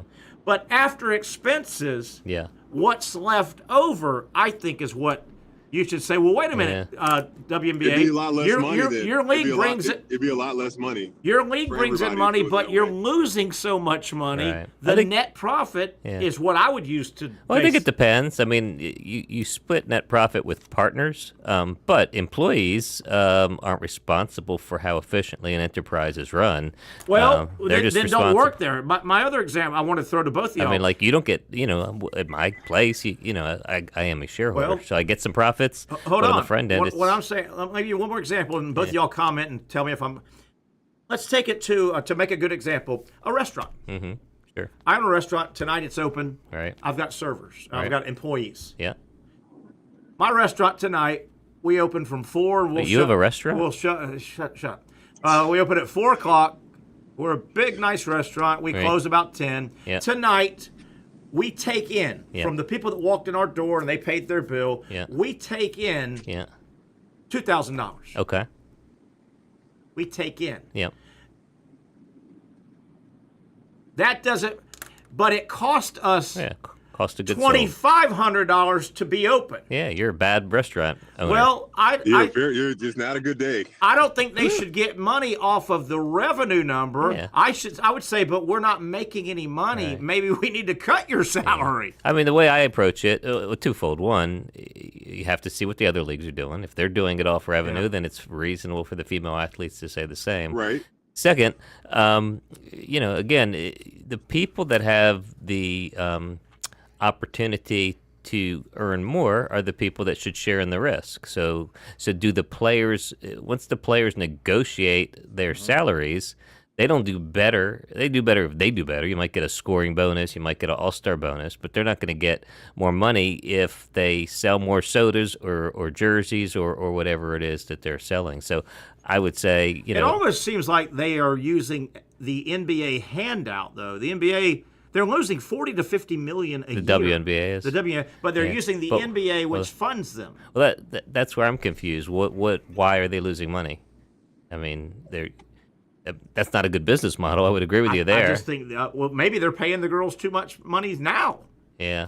But, I mean, just the cost of running a business, nobody goes to the games. I thought they were doing well since Caitlin Clark came into the league. They are doing well. This is the best the league's ever been. Yeah. But they're still losing a lot of money. Yeah. I think when you turn on the TV and you go, wow, I don't watch it, but it's force fed on you. Yeah, I hear what you're saying. If they're operating negative, if you're watching a game, this WNBA versus that, I think you go, man, look at the crowd. There's a lot of people there. I think a bunch of those are freebies. Oh, yeah. I think those are bring four friends. Oh yeah, well, I don't know. They're not charging. Yeah, that's the point. They're not charging NBA ticket prices to the WNBA games. So that's a great point, Terry. But all of those things should bring the revenues down, right? I mean, let's assume they were getting revenue, and let's assume you were comparing NBA revenue to WNBA revenue. I have to believe the WNBA revenue is a lot less. Yeah, sure. And so the ladies are going to make a lot less. Where do you guys think this? I wonder where this will go. Yeah, I don't know. I mean, Terry, pull up Chat GPT right now and see if it'll tell you like what are the if it'll give you why is the WNBA primarily losing money or something like that. Did you I'm just very do curious. it? Like the chief prompting officer Patrick Young, making them. You know, you know what, Pat? I don't want to. Yeah, just make up an answer, would you? We're in the out of bounds segment. Let's not get too serious, for goodness sakes. We're doing economic analyses. All right. Well, just hold on. Just hold your horses, guys. Yeah. Mike, carry us right here for a second. Mike, Yeah. carry us for a second. Ad-lib. Here we Oh go. well, I can tell you that there's a formula for why people lose money, and it's very complicated, and it goes like this: they spend more than they earn. More than they earn. Yeah. Yeah. Does anybody know that? So whatever it is they're doing, they're spending too much money on something. But I don't think it's reasonable to say the athletes are being paid too much. They need to have. Hey, great point, Mike. Like, why does the WNBA compare the WNBA, the way that they're moving and operating, to live golf. They've made no revenue, no profit. No, they probably made some revenue, but there's no profit. Is that right? It's just a game. All for right, Patrick, here we go. Why does the WNBA lose money? The WNBA has historically lost money for several key reasons, although its financial situation has improved in recent years. Here are the main factors contributing to past and some ongoing losses. Number one, lower revenue compared to the men's leagues. And it goes through different ticket sales, blah, blah, blah, blah. Number two, limited TV rights and exposure. Supposedly they just signed a big deal coming up. I don't know. Yeah, $2 billion. Number three, smaller fan base. Yeah, but they should be able to manage within that. Number four, high operating costs versus revenue. Yeah, but that's the facilities probably. Yeah. And well, they just wanted to get charter planes now instead of commercial and subsidies. Number five, subsidies from the NBA. Well, subsidies should increase revenue stuff. They've got that should increase. Yeah, but it says the NBA has historically subsidized the WNBA to help keep it operating. This underscores the financial gap between earnings and expenses. Yeah. Number six, culture and market dynamics. Women's sports historically haven't received the same marketing investment or media attention. That's the reason. And number seven, I think, is hair conditioner. Right, it's the conditioning for their hair. Right. It's very expensive. Correct. As I understand it. Correct. That's killing it. I think all that hair. Dude, that stuff's expensive for real though. I wouldn't know. I'm bald. You got some product. You don't use. I was like, you don't use Head and Shoulders. Right. Hey, if you guys promise not to use it against me, speaking of hair product, we will. Do you think I have hair product? I've got wonderful hair on it. I think you use Bro Cream. I'm gonna guess. I've got wonderful hair. You're like 50s hair product. You might just be a water guy. No. You might just be a water and comb guy. No, I don't think you if can you make guys it stay wet all promise day. not to use it against me, I'll give you my secret. Yes. And I get a lot of compliments on my hair for as old as I am. I have hair. Do you? Sorry, Mike. Sorry. Yeah. Is this what is that? What was the movie? Let's get off this topic. Mike's hurt. Polly? Mike's hurt. Harry meets Polly? Is that? Remember that Ben Stiller? No. Remember the movie? No. I do not. Where there was. I can't believe you guys can't remember this. What's the name of it? It's Something Meets Polly. Ben Stiller's in it, and there's a scene with some hair gel in that movie. Something about Mary. Something about Mary. Yeah. Something about Mary. Yeah, you'll have to Google that offline, but I'm hoping he doesn't use that in his hair. Patrick, you're a filthy, filthy man today. You don't know that. You don't know what it is. You have to go watch. You don't know what it is. By the way, the guys out there that wanted to know some secrets, they're not going to get it now because of you two. I just don't like the way you just took that. No, I'm done. I'm done. All right. I'm just going to say it's shoe polish and Bro Cream. Says the bald-headed guy. Yeah, it's true. Well, guys, thanks for having me today. All right, you got to go? I do. We're not going to let Pat, just keep talking. Mike. We're not going to let him go. No, you can't let Keep him in. You can't go, All Mike. right. I think we got Brent Beaird maybe coming up. We'll see. We're going to start landing the plane. Patrick Young, Mike Freed, Terry Norvelle, and you. We're going to kick Mike out and come back for a final segment on the Young and Norvelle Show.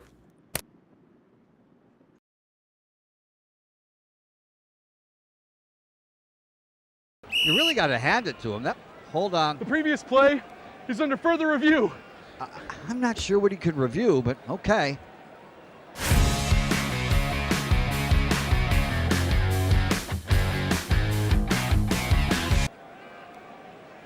Sure has been a while. Dine in at Hurricane Grill and Wings for the football season. Well, there he is. Oh, what is that? At Southeast Orthopedic Specialists, we know pain and injuries can stop you from doing what you love. This is why our board-certified orthopedic specialists offer the latest in both non-surgical and surgical treatment options and create a treatment plan tailored to your unique lifestyle and goals. So, whether it is a sports injury or that nagging pain that's keeping you from doing what you love, Our team has the right treatment for you.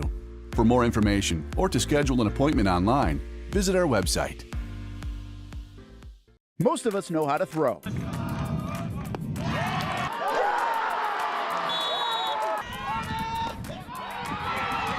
But you need to know what to throw. I'm not talking about footballs, baseballs, softballs. We're talking about those items you need to recycle. Republic Services explains it easy. Recycling simplified. 1. Know what to throw. When in doubt, throw it out. 2. Empty, clean, and dry those materials. It takes an extra minute, but it makes a big difference. And 3. Don't bag it. This makes the recycling process faster and more efficient. This is a look at the Republic Services North Florida Recycling Center. You can make this process even more efficient. By utilizing those 3 steps, Republic Services can help you become a better recycler in your home.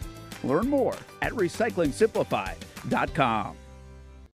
Finally, a family atmosphere, kid-friendly restaurant with a real sports bar feel. Bricks Jack's Beach features all of that and a large, climate-controlled covered patio with misting fans and heaters for all seasons. Mix in an extremely diverse menu that features the most quality and affordable steak at the beach, and there's no reason not to enjoy your next lunch, dinner, happy hour, or big sporting event at Bricks Jack's Beach, 300 2nd Street North in Jacksonville Beach. See you at Bricks Jack's Beach. Baker's Sports. It's a hometown business filled with hometown people trying to make you feel right at home. Chris Conley, Jacksonville University. Walker Wright, class of 2018, West Nassau High School. Michael Young, Fletcher High School. Baker's Sports started in a grassroots way and now outfits much of the Southeast. Will Olive, Mandarin High School. Go Stangs. High school sports, travel sports, youth sports of all kinds. They are a one-stop shop carrying Nike, Adidas, Under Armour brands, and more.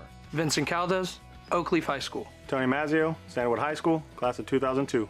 Samuel Coffrin, Paxton School for Advanced Studies. Whether it's sports teams on the field or it's your team in the workplace, like our Action Sports Jacks team, and community events like the Dream 18 Golf Tournament, and many others. Cole Tilley, Hilliard High School. Reagan Webb, Eagles View Academy. Look good, feel good, play good with Baker Sports. Custom sports apparel since 1997. Shop with the hometown team at bakersport.com. The rhythm of my heart is beating like a drum, with we are more rolling off our tongues. Never will we roam, for we know our place is down. Where the ocean meets the skies, we be sailing. Where the ocean meets the skies, we be sailing.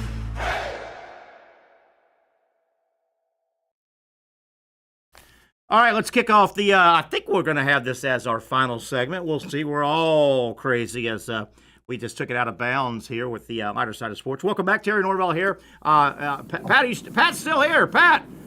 What's Pat, up? Hey, what about, welcome back, everybody, but what about the bald guy trying to make hair jokes on me? What about that? Hey, man.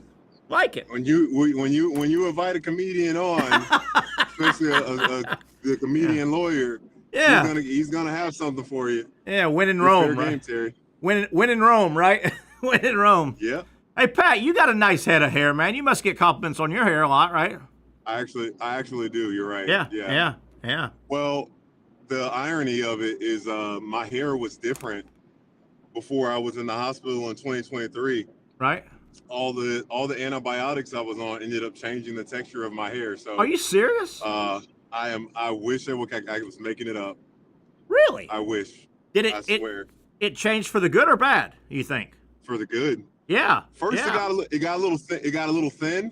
Yeah. Then it got straight, and then it got curly in a way that, like, you know, if you see a mixed kid that's mom and dad is black or white, doesn't matter which one, and you see they got that curly kind of mixed person hair, that's what I have now. Yeah. I got you. But yeah, I could see you get a lot of compliments. Yeah. You got nice lettuce up there.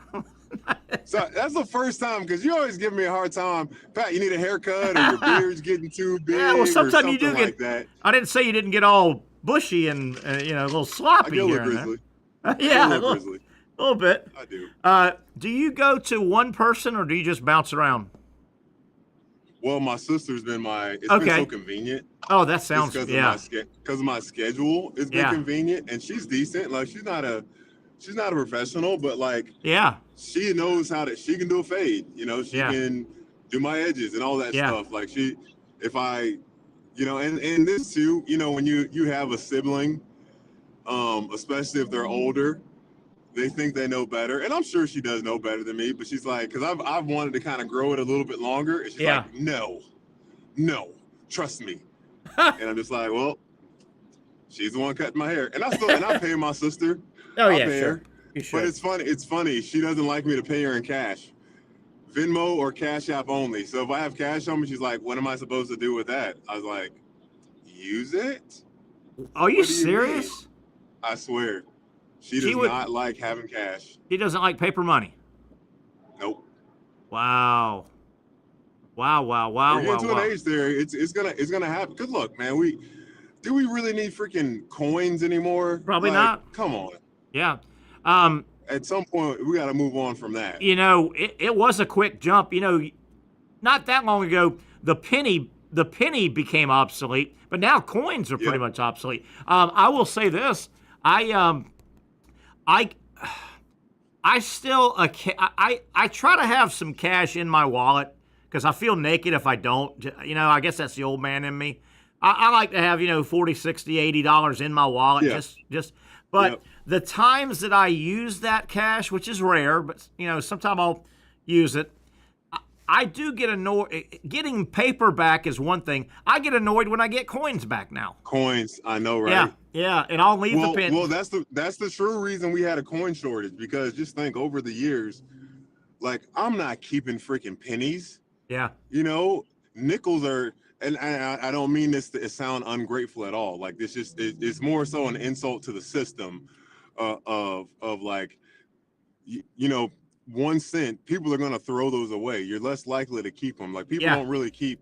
I had a piggy bank when I was a kid. So did I. Like saved all that stuff up, and then I think as I got older, I started I was like, pennies are useless. Why am I putting pennies in here? So I was like nickels, dimes, quarters up, and throw cash in there as well. Yeah. So like we had that corn shortage a few years ago because we all have the same kind of mindset when we get a handful of change. Like I don't need these friggin'. You just throw them in your car, pockets, in the couch. Yeah. I know forgotten forever. I know when the coins were starting to get obsolete, I had this idea. I just don't think you could turn profit on it. But think about over the years how many people, probably still to this day, I think a lot of people, older people, have the big jugs full of quarters and nickels and I bet you. And the older person has that. And yes, you can load that up and take it to the grocery store and dump it in the coin machine. What if you had a mobile coin machine? I guess you'd lose money. You have to drive it and spend gas. But go to the house and say, we'll come, bring the coin machine with us, count your money, and keep half of it. That's the one thing I hate about those coin machines. I don't think you can make money, though. No, I hate that about the coin machines. Even when you go to the bank, I think Community First is better with it, or ViStar, one of the two. If you're actually a member, they don't charge you a fee. Yeah. But like if you go to Publix and they have those machines, they're taking 10% or whatever of your coins, and I'm like, what? You don't deserve a percentage of me trying to save my money. Government already taxes me enough. Yeah. Get out of here. Yeah, I still occasionally will see somebody walk in like to the grocery store. And they'll have a big old thing, and they'll just dump it and dump it and dump it and dump it, and it starts counting. Yeah. And what does it do? It gives you a little receipt, and you take the receipt up to the customer service, and they peel off the cash. I've never used that one, but you're probably right. Patrick, I'm so old. I bet you did this as well, though. I remember as a kid, it might be my mom or my own piggy bank or somebody in the family. My grandmother used to collect. We'd roll coins. You get a bunch of nickels, pennies. I can remember sitting down as a kid, 8, 9, 10, 11 years old. I had that little plastic thing with the coin slots that it would help you. You don't even have to count. You just know, like, once it gets to that coin that's inside the hole, that you have, what is it, $10 in quarters? Yeah. When you get them all stacked up. Yeah. Are you old enough to remember, like, being at ballparks and the food and drink hawker guy? Oh, yeah. He would have that little coin thing on his hip, on his belt. And the good ones, they were quick. They'd quarter, dime, nickel, penny, right? They give you your change. How about this, Patrick? You get fast. Next time, if you have cash and you go get fast food, pay in cash and see if your cashier, see if they're good enough to know and give you the right amount. Hey, we got Brent Beaird on. It's a lost talent. It is. Yeah, you can stump them sometime. They're like, if the machine doesn't do the math, they're like, and you'll have to say, you owe me $2.60 back. Yeah. Let's go to Brent Beaird. I'm going to bring up another thing about paper money and sports, and Brent Beaird will remember this. Pat, I don't know if you're quite old enough as we welcome Brent. You there? I hope you can hear me okay. Yeah, you sound great, buddy. Yeah, We've got you. Brent, we got talking about paper money and sporting events. Brent, you remember, you can remember, and I'll use Florida Field as a kid. When I was a kid going to a Gator game in the big stadium, you can remember 70s and 80s. Sure. You would be in a row, an aisle, Patrick, and they would have hot dog and Coke guys up and down this whole stadium, up and down. You'd wave them down, and you'd like, give me two, and let's say they were $2 each. You would take a $10 bill, and it would get passed all the way down. Maybe 20 people would. You remember that, Brent, right? And it would go. Yeah, absolutely. Patrick, it would go to the Coke guy. He would get the $20 bill. He would send the two Cokes down, and then he would send the cash, and it'd come right back to you. Oh my gosh! Wow. You don't remember, Brent? You remember that, don't you? Look. Not only do I remember it, but you also had a real propensity to spill the drink. Oh God! On the way to you too, right? Oh yeah, good point. Yeah, but no, Patrick, you would send like a $20 bill if you got three Cokes, and the guy next to you would hand it to the guy next to him, would hand it to the lady, and it'd go down, and then the change would come back and the drinks. Yeah. Wow. Yeah. Oh, I can't lie. That's actually. Isn't that great? It makes you proud of humanity that when they can execute something like that. Yes. I never got stiffed. I never remember getting stiffed. Now, I can't tell you. A couple guys may have taken a sip out of my Coke, probably. Right. Sarah, no, you would have definitely got your Coke back if I would have too. Yeah. I'm not drinking after you. I don't know what you've been doing. Yeah. Gross.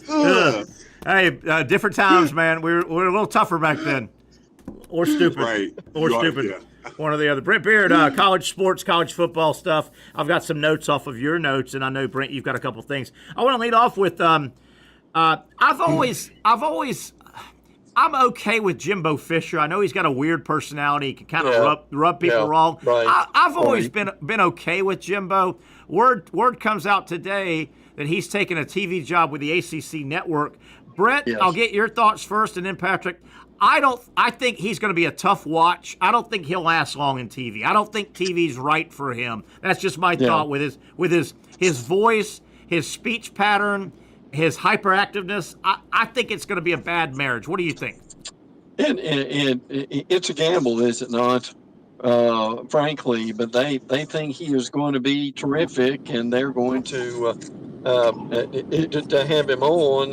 But again, guys, with the last few years of Jimbo, how successful really was he during that time, which he really wasn't, and is that good? I would agree with you, Terry. Is that going to be a problem? Yeah, I'm not. I know, right? What do you think, Patrick? You're a professional broadcaster yourself. Just and I don't want you to bury a kind of a colleague, but I mean, I don't know if he's got this. I think he's going to rub people wrong a little bit. He has to, and we discussed this with Trent in talking about Dan Mullen. Yeah, he kind of changed himself coming from Mississippi State going to Florida. Yeah. And obviously at Florida at the end, those last year, that was not really the stress, the recruiting, all the pressure, all that. I think that got to him like crazy. Yeah. But Trent mentioned, like, he put on this kind of more upbeat attitude. Like, I mean, I was, when Dan Mullen came to Florida, I was pretty encouraged. And then you see him on television now, and very, very stoic and stable in his emotions. Actually a really good, easy to listen to. Yeah. I think I never sensed or felt him bringing up or lingering in the past. Yeah. And I don't know if Jimbo, I don't know if he's going to be able to, man, that dude, when he got fired up, it's like he was already at on the anger chart, anger chart, he was already like running at a 7 before he even got up there. And then one bad question, and then, oh my gosh. Yeah, and you know, Jimbo is wound tight anyway, Brent. He is. Yeah. He is. And the wound tight, angry guy, I don't think's a good TV guy. Yeah. I'll tell you what will save him, Terry and Brent. I think what will save him, if he can find a way to laugh at himself. Good or point. share some stories. Great point. Maybe some stories, like you gotta share some stories. Great of point. Things that went right, that went wrong, that this happened, that maybe if we could understand him a little bit better, then maybe we're more inclined to listen. And like, that's how I felt about Kobe Bryant. Yeah, I couldn't stand Kobe Bryant as a player. And then after he started doing all those things with his career, the podcast, you fill in the blank, I said, I understand why he was the way he is, and I can listen to him now. You know, and I think what you're saying, without putting words in your mouth, if Jimbo can get a little self-deprecating, because I think self-deprecating humor, I think people like if you can pick it yourself, I think people like that on occasion. And he could use a little self-deprecation probably. Well, and see, guys, the thing Jimbo's got to do is just slow down. I agree. I mean, Jimbo was so fast on his delivery. Yeah. That you really couldn't. But he was doing it when he was a coach. Now, in essence, he's not a coach. So will they coach him to slow down? Yeah, and you would think they will. We had some news out of Gainesville about the stadium. You know, Florida is scheduled to have a pretty big renovation at Florida Field. And word came out last night today, guys. It's not a big deal, but they were. It hasn't started yet. They were thinking it would be completed August of 2028. UF just released, and Brent, you may have seen this. They now look like it's going to be completed February of 29. So that means one more season. I don't know. They didn't give a reason, Brent. I don't know if you saw the story. I don't know if it was financial or the construction company or design issues, but yeah, that's it'll be a full. If you were going to stop construction August 28, you would have the 28 season in your stadium. Renovated stadium. Now they're going to go a whole one more season. I don't know what that means. Will there be construction going on? I don't know. I don't know what the delay is. Can you guys imagine if they had been really out of sorts and tried to have the Jaguars in there? Yeah, and then have the delay. Yeah. Well, I was told too about that. The one thing Gainesville can't really be the Jaguars' jump off spot. The NFL wants you to have a big perimeter around your field, and it's too tight in Gainesville. Hey, here's a spinoff. It's too tight. Yeah, way too tight for the NFL standards. Here's a little spinoff, and I don't want to spook people, and I probably shouldn't say this. I've got it on authority that I've been told the Jaguars stadium is going to be a mess this year for fans. There's going to be a lot of construction, and I guess you can't get around it. There's going to be a lot of construction tape and fencing and stay away. I've also been told there may be very limited escalators and elevators, and there might be a lot more walking up and down ramps than a lot of people are. Just, you heard it from me. There might be a lot more walking up and down ramps than escalators and elevators that people are used to. Ugh. Well, I can tell you this: if they're A, losing, and B, it's inconvenient, you'll have a lot of people stay home. Yeah, I would agree. Brent, you had a note, and I thought it was interesting, Pat. Brent, your notes today had a note that said, and help me out, there's a lot of numbers here. The Big Ten, this coming football season, has 6 programs that do not play a Power 4 non-conference opponent. Yeah, right. Conversely, the SEC only has 1 program that does not play a non-conference Power 4. That is Ole Miss, and the only reason is Wake Forest canceled their game with them. I thought that was I thought that was a really interesting stat. Well, it really is when you think about it. Here now, look. Here's a Big Ten that is trying to be the greatest conference in the world, and now look, you're still going to have some decent games, but the reality of it is, here's Oregon, for instance. Montana State, Oklahoma State, Northwestern, Oregon State, Penn State, obviously their biggest game, Indiana, Rutgers, Wisconsin, at Iowa, Minnesota, USC, and at Washington. Now I can see Washington and Penn State being the two teams that give them a lot of trouble. But man, look, how in the world, guys, are you not 10 and 2 with that schedule? Well, doesn't that stat that you provided me, doesn't that stat, Brent, that you provided and I just quoted, doesn't that also speak to what Greg Sankey is standing up for? Yeah. When he's trying to say strength of schedule has to matter, or we're not going to strengthen our schedules anymore because we will be at a deficit. I think this speaks to that. Right. The SEC, looking at that stat, the SEC would go, well, wait a minute. Why are we if strength of schedule doesn't matter, doesn't help us, why are we playing all these tough Power 4 non-conference games? Right, and the Big Ten is skating by guaranteed easy wins. Oh, yeah. Well, and see, for instance, here's South Carolina that starts the season with Virginia Tech on a Sunday. I believe that game's in Atlanta. And then they're ending the season with Clemson. They always do. They basically always do that.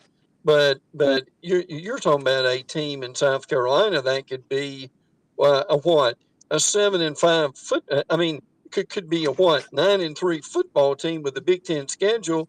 Well, we'll probably end up 7-5. Oh yeah, definitely. I think if Greg Sankey probably knows that stat that you threw out there. Yes. But if somebody tells him that, I think he uses that the next time he's behind the microphone and saying, "Look, guys, we cannot. You want us all to go 9 games? That's just going to make it worse if you keep playing these terrible. If we don't, I should back up. Here's Sankey. If we don't get the benefit of playing a schedule, because strength of schedule is just a phrase right now, then why are we playing a tough schedule like that? Yeah. I don't want to punish the members. No. Look, and unless you're going to 16 teams instead of 12 that we've got right now, if you go to 16, you can probably get in with 9-3, don't you think? Yeah. Now basically the cutoff's 10-2. I still going to the expansion, which is the NIL and all is huge. The expansion of the playoffs is huge. I still, guys, for the life of me, don't understand Why are we sitting here right now waiting on? They've already set the next date they're gonna meet. Right. Why, Yes. why aren't they meeting every day? What else are they doing more important than trying to put this framework together? What else is more important for all these commissioners or this committee? I don't understand. Yeah. Tell me what they did Monday and Tuesday of this week that is more important to their jobs than meeting right now. I agree. Brent, I I just don't understand it. I don't understand it. No, and it's hard to give a rational answer for that right now. But look, I mean, now they will do some Zoom stuff, but the reality of it is until you are able to get some of this figured out. Okay, when are you going to 16? Are you going to 16? Or SEC? Are you going to 9? I'm with you. See, yeah, and Pat, I want your comments as well. Like right now, they probably for the committee and the commissioners and everybody, they're finally going to come to an agreement. But right now, let's say it takes 3 more meetings over the next 4 months. Yeah. Why take that much time? What else do you have to do that's more important? Why don't you guys, and Brent, I know, right? Brent, you've used the phrase many times, and I don't know who you give it to, but don't you throw them in a room and say, don't come out?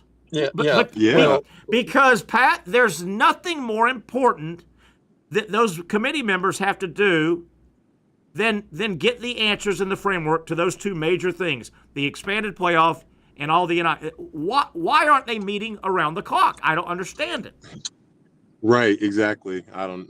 Even the wacky political. Maybe they're picking up some things from the White House. Maybe that could be it. Well, it's funny you went there, Pat. I was going to use that example. Even the wacky political world we live in, when they have major issues, and if they have to balance the budget, they will say, hey, we normally were going to recess for a month or 2 and go to our respective home. They will call special sessions or they'll stay longer. They won't go home because I don't get it. I don't get it. And to your point, it was actually Mike Sly who said that. And you've used that quote before, yeah. And Mike Sly basically said to them, look, guys, we've got to get this done, and we're going to stay here until we get it done. And by doing that, it gave them a sense of importance that they knew they had to get it done because as good a guy Slav was, people forget Slav was a judge, and Slav had the MO that he could direct them to get things done. And I'm not saying Sankey's not doing that, but I'm with Terry with this. This should be decided this summer before the season begins. I just don't know. Real quick. On their work agenda, I don't understand what is higher of importance and what is taken. Why can't they just meet? They're commissioners or they're high-ranking college sports people. This is the highest of high-ranking issues you've got to solve. I don't know. Brent, one more quick thing from your notes, and this is a player that I liked last year. He burst on the scene last year. I liked his style. But you noted, Brent, that Kevin Jennings, the ultra-athletic quarterback for SMU, boy, he really needs to come out and play well because his last game in front of everybody, that was a disaster against Penn State. Yeah. He threw 3 interceptions, 2 returned in the playoff game. I like the player, but man, he needs some confidence, doesn't he? He does. Yeah, badly. That's going to be extremely important to be able to do that, and for that not to mark him as a average quarterback, frankly. he'll get a chance to do it this year. But yes, I agree with that totally. Brent, we got about a minute left. Any pressing things from your notepad that I didn't get to? Well, the thing I'm basically wrapping up with the Big Ten, and they're still pretty well going through the motions of, we're going to do this. We've got a great product. We all know it, but still the problem with the Big Ten is after you get past that top three, after that, man, it's just it's pretty much the same team, is it not? Yeah, same old in that conference. I thought an interesting quote came out, and I'll paraphrase it, from Carson Beck at the ACC. The ACC media days. Carson Beck made it sound like the Georgia folk. It felt like that was a bad divorce between Beck and Georgia. Beck came out and kind of intimated that Georgia kind of wanted him to come back, but he decided not to. I thought it was kind of an ugly divorce. I'm sure they wanted him to come back. Yeah. I thought it was kind of an ugly divorce, but I guess the powers that be, Kirby Smart and the boys, said, you know what, he's got a lot of experience. The fans, I think the fans wanted him out more than probably the internal Georgia. That's a big time injury he had too. Yeah, really was. True. Really was. Yeah. Supposedly he's throwing the ball with no repercussions either. It looks like he's good to go. So they're talking on Tommy John, man. Yeah, tough. All right, guys, Brent, unless you got one more thing, we got about 30 seconds. Anything else? No, just enough to say, man, we're basically a week away from a lot of teams being in practice. Isn't that something? So, which is amazing. And football game. And as Patrick knows, the boys are going to behave over the next few days. Correct? Yes. Behave. Please, no arrests, nothing. Please. Yeah. Make good decisions across the board. All right, gentlemen, we'll let you get about your Wednesday afternoon. Appreciate all the stuff you've done for the show today and in the future. That'll wrap it up. We'll get out of here. Had a good time. I want to thank Mike Freed as well for giving us some of his time as we took it out of bounds on a Wednesday. We hope to hear next Wednesday from Dr. Aaron Bates. He's obviously on vacation, and we'll get him back in for his segments. That'll wrap it up. We'll do it again tomorrow, 4 o'clock. The Young and Norvelle. At Southeast Orthopedic Specialists, we know pain and injuries can stop you from doing what you love. This is why our board-certified orthopedic specialists offer the latest in both non-surgical and surgical treatment options and create a treatment plan tailored to your unique lifestyle and goals. So, whether it is a sports injury or that nagging pain that's keeping you from doing what you love, our team has the right treatment for you. For more information or to schedule an appointment online, visit our website. You really got to hand it to him. Hold on. The previous play is under further review. I'm not sure what he could review, but okay.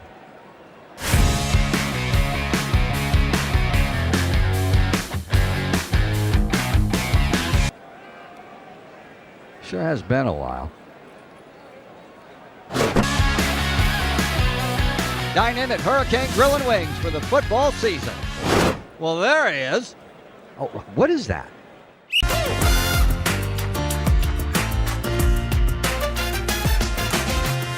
Empower a future, inspire a dream. It's a bold but simple mission for the Jacksonville Police Athletic League known as Jax PAL. Help the next generation of kids in Jacksonville shape a brighter future. Their after-school programs, teenage leadership programs. There's community outreach. This has been just an awesome opportunity to be out here with my colleagues and do something good for the community. It's really been an interesting opportunity to just see everybody work together in a way that we don't normally in the office. And there's sports.